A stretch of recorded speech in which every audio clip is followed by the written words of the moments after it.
नमस्कार मित्रांनो, कसे आहात? बरे आहात ना? माझं नाव क्षितिज जुनारे आणि स्वागत आहे आपल्या यूट्यूब चॅनल गाव गजालीवर. मित्रांनो, तुमच्यापैकी अनेक लोकांना आधीच माहिती असेल, जे आपल्या या गाव गजालीच्या प्रवासात आपल्याबरोबर सुरुवातीपासून आहेत, की आपली एक सुंदर अशी आंब्याची बाग आहे आणि त्या आंब्याच्या बागेमध्ये फक्त आंबे नव्हे तर अनेक प्रकारची फळं आणि अनेक प्रकारची फुलांची रोपे ही आपल्याकडे आपण लावलेली आहेत. तर फळांसंबंधीचा जो व्हिडिओ आहे हे याच्या अगोदर तुम्ही बघितलेलाच आहे. तर आज आपण बघणार आहोत आपल्या बागेमध्ये अनेक प्रकारची फुलं जी आहेत ती कोणकोणती आहेत. तर आपल्या बागेमध्ये जी फुलं आहेत ना, तर काही फुलांना हे सुगंधासाठी प्रसिद्ध आहेत. काही फुलं जी आहेत त्यांना एक धार्मिक आपण म्हणू शकतो एक तथ्य आहे आणि काही फुलं जी अशी आहेत ना, त्यांच्यामधली अशी रंजक तथ्य दडलेली आहेत ना, ती बहुतेक बऱ्याच लोकांना इथे माहितीही नसेल. तर चला तर मग ह्या रंगीबेरंगी आणि सुगंधित प्रवासाला आज सुरू करूया आणि आपल्या बागेमध्ये किती प्रकारची आणि कोणकोणती फुलझाडे आहेत हे आज आपण आपल्या व्हिडिओमध्ये बघूया. तर व्हिडिओ शेवटपर्यंत बघा, कारण आपण इंग्लिशमध्ये जसे फन फॅक्ट्स म्हणतो, तर प्रत्येक फुलाबद्दल एक फन फॅक्ट मी तुम्हाला नक्कीच सांगणार आहे, जे बहुतेक जणांना माहिती नसावं. तर चला व्हिडिओ शेवटपर्यंत बघा आणि जर अजूनपर्यंत जर आपला चॅनल सबस्क्राईब केला नसेल तर गाव गझल या चॅनल नक्कीच सबस्क्राईब करा. तर सुरुवात करूया सर्वात अगोदर आपल्या मागे जे आपल्याला काही फुलं दिसत आहेत, काही रंगीबेरंगी पानं वगैरे दिसत आहेत त्याच्यापासून. येस. तर मित्रांनो, माझ्या मागे जे आता आपल्याला रोप दिसत होतं, तर ते रोप बऱ्याच लोकांनी अचूक ओळखलं असेल. तर ते रोप आहे बोगनविलाचं. तर आता बोगनविलाबद्दल काय माहिती मी तुम्हाला देतो. बऱ्याच लोकांना असं वाटतं की बोगनविला जे आहे हे भारतीय असं एक रोप आहे. तर तसं नसून हे रोप जे आहे ना, हे साऊथ अमेरिकन रोप आहे आणि लुई अँटॉन डे बोगनविला या नावाचा एक व्यक्ती होता. त्याला ब्राझील ह्या लोकेशनला पहिल्यांदा हे रोप दिसलं आणि म्हणूनच त्यांच्या नावावरनं या रोपाचं नाव पडलं बोगनविला. आता आणखीन काही तुम्हाला दडलेलं एक सिक्रेट ह्याच्याबद्दल सांगतो. बऱ्याच लोकांना वाटतं आहे, तर हे जे बोगनविलाचे जे हे रंगीबेरंगी जे आपल्याला फुलांसारखं दिसतंय ना, तर ही ॲक्च्युली त्याची फुलं नाही आहेत. ही ना त्याची रंग बदललेली पानं आहेत. ही आपल्याला इथे हिरवी पानं दिसत आहेत आणि ही जी आहेत ना, ही गुलाबी पानं आहेत. जर बोगनविलाचं फूल तुम्हाला बघायचं असेल ना, तर हे बघा. हे जे तुम्हाला दिसतंय पांढरं आणि पिवळसर जे आहे, तर हे जे आहे ना, हे आहे खऱ्या अर्थाने बोगनविलाचं फूल आणि बाकी ही जी तुम्हाला गुलाबी रंगाची पानं दिसत आहेत ना, ती ॲक्च्युली पानंच आहेत.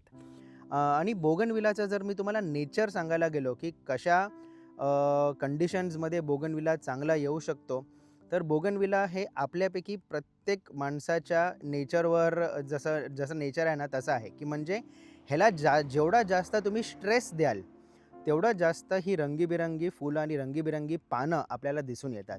म्हणजे बोगनविला जो आहे त्याला अतिशय कमी प्रमाणात पाणी लागतं आणि ह्याला एक ड्राय सॉईल लागते. जास्त पाणी दिलं तर ह्याची पानं फक्त पालवी फुटणार हिरव्या रंगाची, पण गुलाबी पानं जी आहेत ती येत नाहीत, फुलंही याला येत नाहीत आणि डायरेक्ट सनलाईटमध्ये आता तुम्ही बघता, की जिकडे आपण इकडे एक बोगनविला आहे, तिकडे एक बोगनविला आहे. वर छत वगैरे काही नाही आहे. तर जेव्हा असे कंडिशन्स असतील ना, तेव्हा तुमचा बोगनविलाचा जर रोप आहे, तो अजून चांगला बहरणार. चला तर मग अपेक्षा आहे पहिल्या फुलाबद्दल जाणून तर तुम्हाला मजा आलीच असेल. अशाच प्रकारे अनेक जी फुलझाडं आहेत ना, त्याच्या संबंधित मी तुम्हाला बरेचसे असे फन फॅक्ट सांगणार आहे. तर नक्कीच आपल्याबरोबर व्हिडिओमध्ये शेवटपर्यंत राहा. चला तर मग बघूया ह्याच्या पुढचं फूल हे आपण कुठलं बघणार आहोत. पुढच्या फुलांना बघण्यासाठी आपण आता आपल्या रेस्टॉरंट एरियामध्ये आलेलो आहोत. कारण रेस्टॉरंट एरियामध्ये आपण त्याला ॲज अ डेकोरेटिव्ह क्रीपर वापरलेला आहे. तर पुढचं फूल ज्याच्याबद्दल आपण माहिती घेणार आहोत ती आहे आपली मधुमालती किंवा इंग्लिशमध्ये ह्याचं नाव आहे रंगून क्रीपर. मस्त सुंदर अशी लाल, पांढरी आणि गुलाबी रंगाची ही फुलं असतात. एक मंद असा सुगंधही यांना असतो. आता ह्यांच्याबद्दलची जर तुम्हाला काही माहिती जर द्यायला गेलो, तर मधुमालती हे एक असं फूल आहे, जे त्याच्या म्हणजे प्रत्येक फूल 3 वेळा रंग बदलतो. तर तुम्हाला दाखवतो. तर सुरुवातीला हे बघा ना, तर ह्या पांढऱ्यासारखं तुम्हाला फूल दिसतंय बघा. फूल ना पांढरसर असतं. त्यानंतर हळू ना ते फूल गुलाबी होत जातं. हा बघा इकडे आहे. हे फूल गुलाबी होत जातं आणि त्याच्यानंतर ते सेम फूल गडद लाल रंगाचं होतं. तर हे एकमेव असं फूल आहे ज्याचं प्रत्येक फूल 3 वेळा रंग बदलतो. तर ही माहिती तुम्हाला कशी वाटली नक्कीच आपल्याला कमेंट बॉक्समध्ये कळवा. तर मधुमालती तर तुम्हाला बघायला गेलात ना तरी एक वेल आहे आणि अतिशय फास्ट म्हणजे खूप जलद वाढणारी अशी ही वेल आहे आणि आपण ॲज अ डेकोरेटिव्ह क्रीपर आपल्या रेस्टॉरंटच्या एंट्रन्ससाठी ही वापरलेली आहे. आता नेक्स्ट जे आपण बघणार आहोत ना त्या फुलाला महाभारतामध्ये एक वैशिष्ट्य आहे. म्हणजे त्या फुलाला जर बघितलं तर त्या फुलाचा आकार जो आहे ना त्याच्याहून महाभारतातलं एक आपण म्हणू शकतो ना की कॅरेक्टर किंवा एक डिपिक्शन आहे. तर चला ते फुल आता आपण बघूया. तर जसं एका बाजूच्या एंट्रन्सला आपल्या रेस्टॉरंटचा आपण बघितलं मधुमालतीची वेल आहे, तशाच प्रकारे मेन एंट्रन्स जो आहे ना त्यालाही एक वेल आहे आणि ती वेल आहे आपली कृष्णकमळाची. तर अशी आपण एक कमांड तयार केलेली आहे ज्याच्यावर आपण कृष्णकमळाची वेल सोडलेली होती आणि आता सुंदर अशी ती वेल आलेली आहे. पण आज आपला दिवस चांगला आहे आणि आपल्यासाठी एक आपल्याला कृष्णकमळाचं फूल जे आहे ना ते इथे आपल्याला बघण्यात येत आहे. हे बघा. तर इंग्लिशमध्ये ह्याला पॅशन फ्लावर म्हणतात किंवा मराठीमध्ये जसं मी म्हणालो ह्याला कृष्णकमळ म्हणतात. आता मी तुम्हाला म्हणालो की या फुलाचं महाभारताशी एक संबंध आहे. तर ते काय आहे ते मी तुम्हाला सांगतो. तर हे जी तुम्हाला पाकळ्या दिसत आहेत जांभळी रंगाची पाकळ्या, तर ही जवळपास म्हणतात 100 पाकळ्या असतात. म्हणजे आपले जे 100 कौरव होते ना हे हे जे आहेत ते 100 कौरव आपले आहेत. त्यानंतर आतमध्ये तुम्ही बघाल, हे बघा ही जी एक 5 तुम्हाला छोट्या आणखीन कांड्यांसारखे दिसत असतील. थांबा जवळून दाखवते. हे बघा हे जे आहेत ना 1 2 3 4 5 जे कांड्या तुम्हाला दिसत आहेत तर ते म्हणतात ते आहेत ते आपले 5 पांडव. आणि त्यानंतर मध्ये जी एक मोठी कांडी आपल्याला दिसते आहेत तर ते म्हणतात ती आहे आपली द्रौपदी. म्हणजेच या फुलामध्ये पूर्ण महाभारत या फुलांनी त्याच्यामध्ये सामावून घेतलेलं आहे असं म्हणतात आणि त्याच कारणाने ह्याचं नाव कृष्णकमळ असं पडलेलं आहे. आणि कृष्णकमळामध्ये ना हा जांभळा रंग जो आहे हा तर आपण अनेक ठिकाणी बघितलेला असतोच. पण आपल्या बागेमध्ये कृष्णकमळामध्ये ना एक सुंदर असा लाल रंगाचाही कृष्णकमळ असतो. तर बघूया आपण. तर जाऊन आपल्याला तो कृष्णकमळ लाल रंगाचाही बहरलेला आहे का? आणि ह्या फुलाचं आणखीन एक किंवा ह्या वेलीचं आणखीन एक जर तुम्हाला सांगायला गेलो तर ह्याला म्हणतात पॅशन फ्लावर. ह्याला ना काही वेलींना फळं लागतात, त्यांना म्हणतात पॅशन फ्रूट. तर मुंबईसारख्या मोठ्या शहरांमध्ये जर तुम्ही गेलात ना तर पॅशन फ्रूटचं ज्यूस जे आहे त्याच्या आतमधला गर काढला जातो, छोटे छोटे बिया त्याच्यामध्ये असतात, ते वजा करून त्या गराचं ज्यूस तयार केलं जातं आणि ते म्हणतात की आपल्या आरोग्यासाठी अतिशय सुंदर असं ते ज्यूस आहे. तर हे बघा, हे आहे ना बऱ्यापैकी असं दुर्मिळ मानलं जातं लाल कृष्णकमळ जे आहे. जांभळं कृष्णकमळ हे सगळीकडे असतंच, हे आहे आपलं लाल कृष्णकमळ. आता ह्याची रचना जर बघायला गेलात ना तर साधारणपणे सेम आहे. पण हे जे कांड्या तुम्ही बघाल तर ते बहुतेक 100 नसाव्यात, मी काय मोजल्या नाहीत पण कमी वाटत आहेत. पण ही कृष्णकमळ आहे. ठीक आहे. तर चला आता पुढची काही जी फुलं आहेत ती आता आपण बघूया.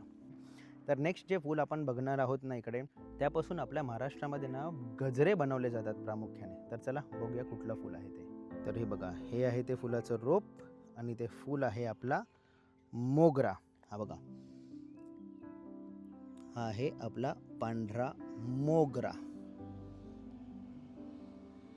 तर ही इकडे पूर्ण आपण एक फेन्स सारखी बनवलेली आहे जी बेसिकली काय करते, आपली रेस्टॉरंटवर जे गाड्या येणार तर ती गाडी इथनं पुढे आली नाही पाहिजे, कारण हे आपल्या रेस्टॉरंटचं गेट आहे. त्यामुळे एक छोटं हेज इंग्लिशमध्ये जसं आपण म्हणतो किंवा मराठीमध्ये गडगा आपण असं म्हणतो ना, तर तसं आपण क्रिएट केलेलं आहे आणि ते मोगऱ्याचं केलेलं आहे. म्हणजे ते दिसायलाही आकर्षक दिसतं आणि आपलं काम जे आहे ना ते होऊन जातं.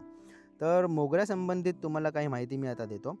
तर तुमच्यापैकी बऱ्याच जणांनी हे अनुभवलं असेल की मोगऱ्याचा जो सुगंध असतो ना तो रात्री जास्त असतो आणि दिवसा एवढा जास्त प्रमाणात येत नाही.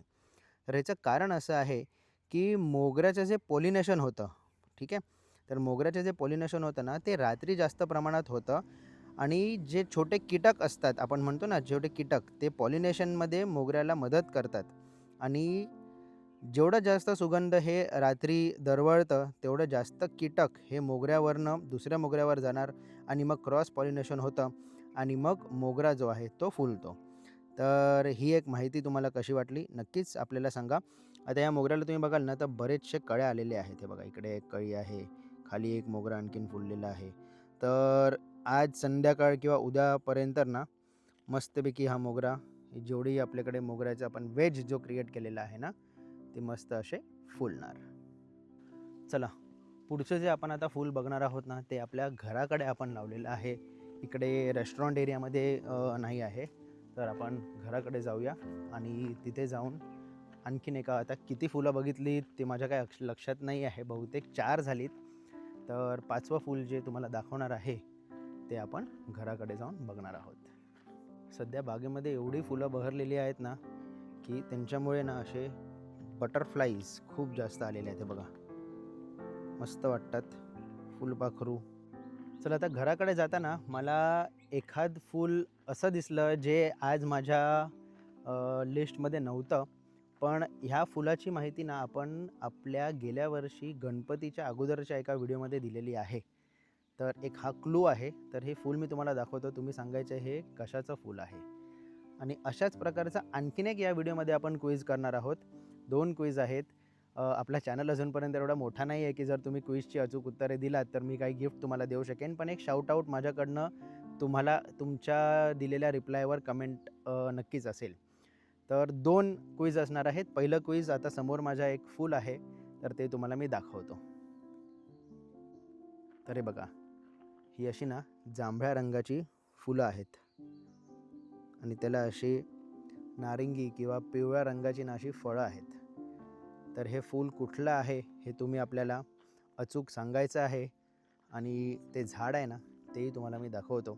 आणि क्लू मी तुम्हाला ऑलरेडी दिलेला आहे. गेल्या वर्षी गणपतीच्या अगोदर आपण एक व्हिडिओ केला होता आपल्या बागेमध्ये, तर त्याच्यामध्ये या फुलाचा आणि या फळांचा उल्लेख आहे. ठीक आहे, चला तर मग बघूया किती जणांना अचूक उत्तर येतं. तर पुढचं जे फूल आहे ते तिथे आहे. येस, तर मित्रांनो, आतापर्यंतची जी आपण फुलं तुम्हाला दाखवली ही कशी वाटली नक्कीच खाली कमेंट बॉक्समध्ये आपल्याला कळवा. आणि झालं आहे असं की अजून ह्याच्या पुढे बरीचशी आपल्याला तुम्हाला फुलझाडं दाखवायची आहे आणि त्याबाबतची माहिती तुम्हाला द्यायची आहे. तर हा व्हिडिओ ना खूप जास्त मोठा होऊन जाणार, त्यामुळे आपण काय करूया, हे व्हिडिओ जे आहे ते 2 भागांमध्ये तुमच्यापर्यंत पोहोचवूया. पहिला भाग जो आहे तो आज आपण इथेच थांबवूया आणि आजच्या भागातली माहिती आणि फुलांचे जे दडलेले रहस्य तुम्हाला कसे वाटले नक्कीच खाली कमेंट बॉक्समध्ये आपल्याला कळवा. आणि आजचा जर व्हिडिओ तुम्हाला आवडला असेल तर खाली लाईक बटन आहे तो नक्कीच प्रेस करा. त्याच्याबरोबर शेजारी बेल आयकन आहे तीही नक्कीच प्रेस करा. ज्याने होणार काय, जेव्हा पण आपण छान छान कोकणातले व कोकणाच्या जवळपासचे व्हिडिओज तुमच्यासाठी आणू ते तुमच्यापर्यंत लवकरात लवकर पोहोचू शकतील. चला तर मग सध्यासाठी एवढंच. माझं नाव क्षितिज जुनारी. आपल्या यूट्यूब चॅनल गाव गजालीवर काहीच दिवसांमध्ये भाग 2 घेऊन पुन्हा भेटूया.